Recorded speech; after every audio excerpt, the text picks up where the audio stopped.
Break के बाद आप सभी का स्वागत है। खबरों में आगे बढ़ेंगे। टीएमसी सांसदों पर हमले के खिलाफ प्रदर्शन हुआ है बंगाल में। आज टीएमसी का विरोध प्रदर्शन होने वाला है। टीएमसी सांसदों को लेकर हमले के खिलाफ ये प्रदर्शन होगा। ममता बनर्जी खुद धरना प्रदर्शन करेंगी। कल धरने पर कोलकाता में ममता बनर्जी बैठने वाली हैं।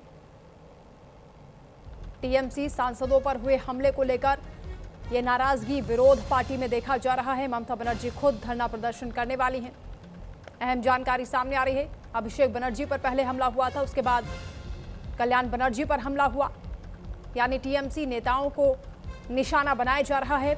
ये टीएमसी की ओर से आरोप लगाए जा रहे हैं और इसी सिलसिले में धरना प्रदर्शन करने की तैयारी पार्टी ने कर ली है। खुद ममता बनर्जी इसे लीड करने वाली है। तो बंगाल में आज टीएमसी का विरोध मार्च होगा, धरना प्रदर्शन होगा। ममता बनर्जी खुद इसका नेतृत्व करेंगी। टीएमसी सांसदों पर हो रहे हमलों को लेकर पार्टी की ओर से यह विरोध दर्ज कराया जाएगा। सचिन रक्षित संवाददाता इस वक्त हमारे साथ लाइव जुड़ रहे हैं। सचिन, ममता बनर्जी की ओर से प्रदर्शन करने की तैयारी की जा रही है। टीएमसी इस बात को लेकर नाराज है कि उनकी नेताओं पर एक के बाद एक लगातार हमले हो रहे हैं और यहां तक ममता बनर्जी ने कह दिया कि जो शासक हैं वही हत्यारे हैं। पुलिस भी पूरे मामले में हालांकि कार्रवाई कर रही है। कहां तक इन्वेस्टिगेशन पहुंची है और क्या तैयारी टीएमसी की है इस प्रदर्शन को लेकर? देखिए, आपको बता दूं, सोनारपुर वाले हादसे में जो अभिषेक बनर्जी के ऊपर हमले हुए थे उसमें जो ऑलरेडी 6 लोगों को गिरफ्तार किया गया है कोलकाता पुलिस की ओर से और आगे की इन्वेस्टिगेशन जारी है। मतलब वहां पर कौन कौन लोग मौजूद थे और जो लोग मौजूद थे वो कहां से आए थे, कौन सी पॉलिटिकल पार्टी से इन्वॉल्व है, या फिर ये पूरा जो हादसा है कि प्री प्लान था, ये पूरे जो विषय है इसके ऊपर जांच चल रही है फिलहाल। तो जो 6 लोग अरेस्ट हुए हैं, इन लोगों के बारे में पता चला है कि ये लोग पिछले भी तृणमूल कांग्रेस की वर्कर थे कभी, और ये लोग ही प्लान करके अभिषेक बनर्जी के ऊपर हमला चलाया है। फिलहाल तो जानकारी आगे आएगा, इन्वेस्टिगेशन आगे चलते हुए। लेकिन इसको लेके सियासी जो चर्चे है वो स्टार्ट हो चुके हैं। ममता बनर्जी ने ऐलान कर दिया कि वो 2 तारीख से धरने पे बैठेगी कलकत्ता पे। कलकत्ता की एक रोड है, रानी रासमणी रोड, उस रोड पे धरने पे बैठेगी। सचिन, यानी आज विरोध मार्च निकाला जाएगा और धरना प्रदर्शन कल से होगा? जी जरूर। आज से हर ब्लॉक में तृणमूल कांग्रेस की ओर से विरोध मार्च जो है वो निकाला जाएगा। फिलहाल निकाल चुके हैं बहुत सारे जगह पे। कल रात से ही हम लोगों को देखने को मिला है कि बहुत सारे जगह पे जहां पर पुलिस के परमिशन के बगैर विरोध मार्च निकाले गए, वहां पर पुलिस को सख्ती से कार्रवाई करना पड़ा, लाठीचार्ज भी करना पड़ा। जैसे कि राजारहाट में तपोष चटर्जी, एक्स एमएलए, उन्होंने एक विरोध मार्च निकाला था और उसके साथ साथ वहां पर जो जैम क्रिएट हो गया था मेन रोड पे और पुलिस को सख्ती से कार्रवाई करना पड़ा, लगभग लाठीचार्ज करना पड़ा पुलिस को। उसके बाद जाके वो विरोध मार्च जो है उसको हटाया गया, जो पूरा एरिया है उसको क्लीन अप किया गया। कल से ममता बनर्जी खुद रानी रासमणी रोड पे धरने पे बैठेगी। मेनली 3 रीजन को सामने रख के, 3 इश्यू को सामने रख के ममता बनर्जी इस धरने को अंजाम देगी। पहला रीजन है अभिषेक बनर्जी, कल्याण बनर्जी, उसके साथ साथ बहुत सारे तृणमूल वर्कर के ऊपर जो हमले की घटना घटी है उसके खिलाफ वो आवाज उठाएगी। उसके बाद जाके दूसरी जो उनका जो पहली मुद्दा है, हकार को लेके जगह जगह पर, तमाम जगह पर, बहुत सारे स्टेशन पे ऐसा हो रहा है कि जो रेल की जगह है जहां पर अवैध तरीके से बैठे हुए बहुत सारे दुकान थे, बहुत सारे जगह थे, बहुत पार्टी ऑफिस थे, उनको तोड़ा जा रहा है। उसके खिलाफ भी आवाज उठाएगी ममता बनर्जी। तीसरी जो चीज है, जगह जगह पर पोस्टपोल की जो पोस्टल वायलेंस की जो आवाज लगाया जा रहा है, पोस्टपोल वायलेंस हो रहा है ऐसे माना जा रहा है टीएमसी की ओर से, उसके खिलाफ भी ममता बनर्जी इस जो रानी रासमणी रोड की जो धरना प्रदर्शन है इसके इस मंच से आवाज उठाएगी। ठीक है सचिन, आप रहिए हमारे साथ, लौटेंगे आपके पास। एक और बड़ी अपडेट सामने आ रही है, बड़ी खबर है। पूर्व टीएमसी विधायक खोकन दास गिरफ्तार हुए हैं प्रयागराज में। बंगाल पुलिस ने उन्हें अरेस्ट कर लिया है। हंडिया टोल से गिरफ्तारी हुई है। जबरन वसूली और कई गंभीर धाराओं में मामला दर्ज हुआ है। पश्चिम बंगाल के बर्धमान दक्षिण सीट से पूर्व विधायक पर यह कार्रवाई हुई है। पश्चिम बंगाल के बर्धमान दक्षिण सीट के पूर्व टीएमसी विधायक खोकन दास को यूपी से गिरफ्तार किया गया है। उन्हें प्रयागराज की हंडिया थाना पुलिस की मदद से बंगाल पुलिस ने पकड़ लिया है। 2 राज्यों की पुलिस ने अपने जॉइंट ऑपरेशन में, जॉइंट कार्रवाई में विधायक को, यानी जो पूर्व विधायक है, उन्हें गिरफ्तार कर लिया है। पूर्व विधायक के खिलाफ पश्चिम बंगाल में जबरन वसूली समेत कई गंभीर धाराओं में मुकदमे दर्ज हैं। रिमांड लेकर पुलिस टीएमसी के पूर्व विधायक खोकन दास को पश्चिम बंगाल लेकर जाएगी और ये बताया जा रहा है कि पूर्व विधायक को पश्चिम बंगाल पुलिस रिमांड मजिस्ट्रेट के सामने पेश करेगी। टीएमसी के पूर्व विधायक खोकन दास की गिरफ्तारी हो गई है। इसको लेकर पुष्टि डीसीपी गंगानगर जोन कुलदीप सिंह गुनावत की ओर से की गई है। तो मुश्किलें बढ़ती जा रही हैं टीएमसी नेताओं की। हमारे साथ सचिन लगातार जुड़े हैं। सचिन, अब एक और पूर्व विधायक के खिलाफ ये एक्शन हुआ है। बताया जा रहा है कि कई मामले उन पर पहले से दर्ज हैं और उत्तर प्रदेश से उनकी गिरफ्तारी हुई है।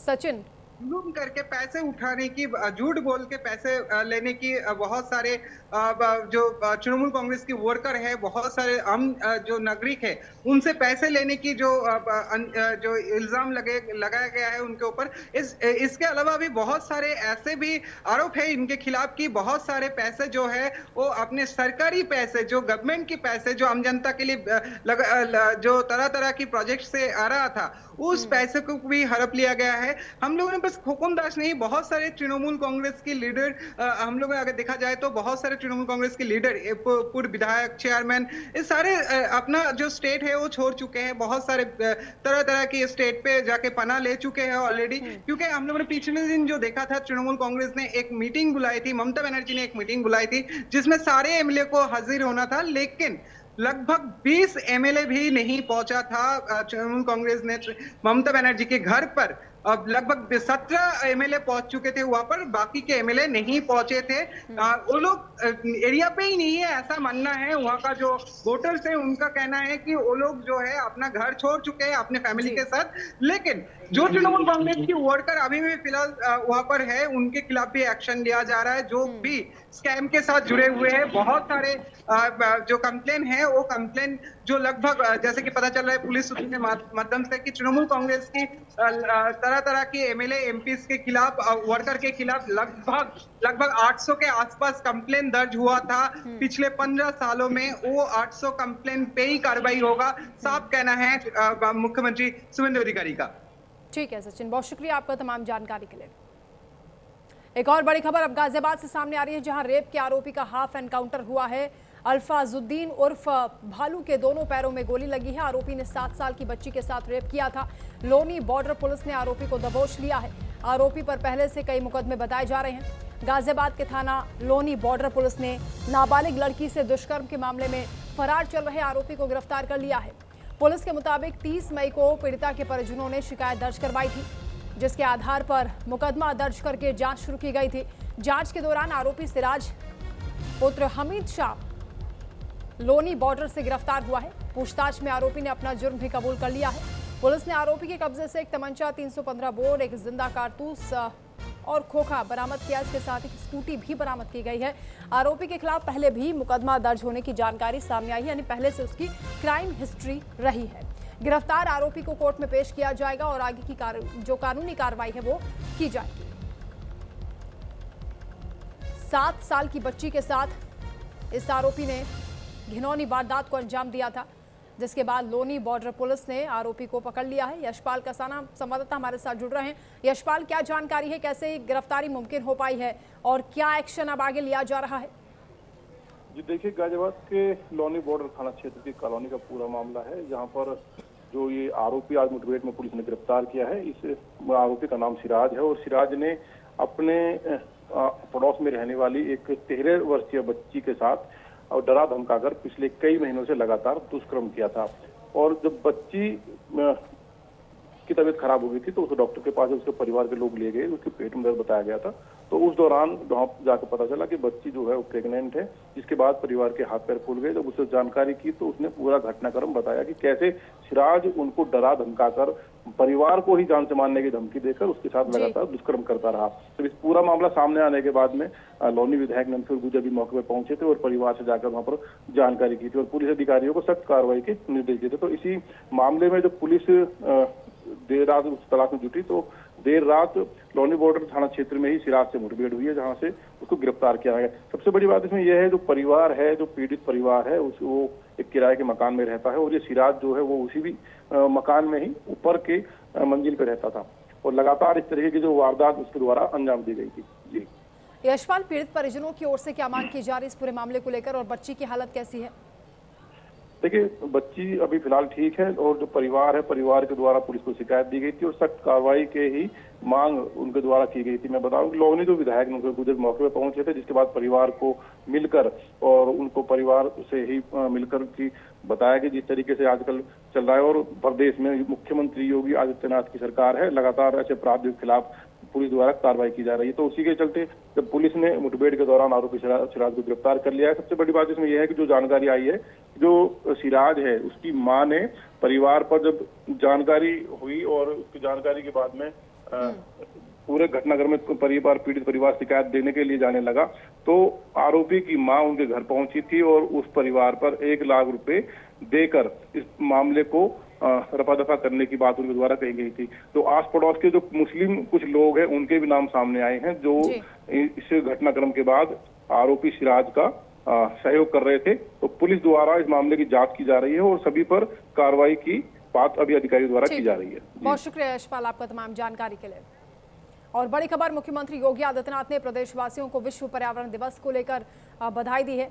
मुख्यमंत्री ने कहा है कि विश्व पर्यावरण दिवस प्रकृति के प्रति कृतज्ञता का अवसर है। 5 जून को विश्व पर्यावरण दिवस है। प्रकृति पूजा और ईश्वर की उपासना का ये मौका है। जल जीवन, जल, वन और भूमि संरक्षण का संदेश दिया मुख्यमंत्री ने। वृक्षारोपण और जल संरक्षण को लेकर खास फोकस किया है। युवाओं से पर्यावरण संरक्षण में भागीदारी करने की अपील की है। जल है तो हम हैं, ये जीवन का मूल मंत्र है। मुख्यमंत्री ने कहा है अपने जन्मदिन पर एक पौधा जरूर लगाएं। वट सावित्री, छठ, महाकुंभ प्रकृति से गहरे संबंध के प्रतीक हैं। उत्तर प्रदेश में रामसर स्थलों की संख्या बढ़कर 12 हो गई है। मुख्यमंत्री ने यह भी लिखा है कि एक जनपद एक नदी योजना की भी वो सराहना करते हैं। स्वच्छ और सुरक्षित पर्यावरण विकास की आधारशिला है।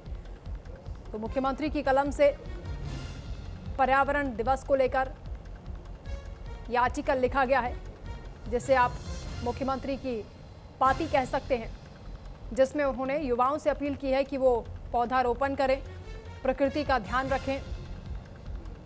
प्रकृति से ही हमें जीवन मिलता है। जल संरक्षण की तरफ उन्होंने ध्यान खींचा है। स्वच्छ और सुरक्षित पर्यावरण विकास की आधारशिला है, ये मुख्यमंत्री ने इसमें लिखा है। प्रदेशवासियों से उन्होंने अपील की है, एक संदेश उनके नाम लिखा है, जिसमें विश्व पर्यावरण दिवस को लेकर प्रकृति के संरक्षण की बात कही गई है।